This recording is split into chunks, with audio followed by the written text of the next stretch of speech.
বাংলাদেশের কাছে এখনো বিদ্যুতের 161 কোটি টাকা পাওনা বাকি আছে। চুক্তি অনুযায়ী এখনো তাদের দৈনিক 60 থেকে 70 মেগাওয়াট বিদ্যুৎ সরবরাহ করা হচ্ছে।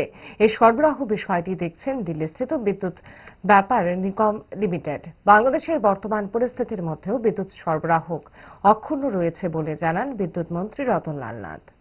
এখন বর্তমানে আগে আরো বেশি ছিল, বর্তমানে আমাদের তাদের কাছে পাওনা রয়েছে 135 কোটি।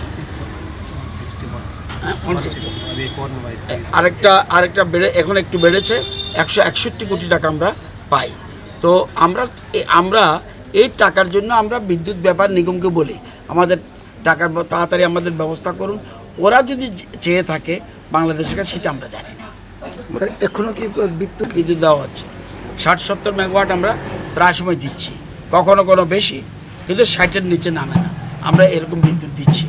এটা আমাদের যেহেতু এগ্রিমেন্ট, আমাদের বন্ধু রাষ্ট্র, আমাদের প্রতিবেশী রাষ্ট্র, এটা বর্তমানে ওখানের যারা মৌলবাদী সংগঠন ওরা চালাচ্ছে, এটা আলাদা বিষয়, কিন্তু দুদেশের মতো একটা চুক্তির ফলেই বিদ্যুৎ আমরা দিচ্ছি এবং এই বিদ্যুৎটা আমাদের চুক্তির ভিত্তিতে দিচ্ছি এবং বিদ্যুৎ ব্যাপার নিগম লিমিটেড এবং কত টাকা দেবে কি না দেবে সব ওই এগ্রিমেন্টে লেখা আছে। এখন ছিল 135 কোটি, এখন এটা বেড়ে হয়েছে 161 কোটি।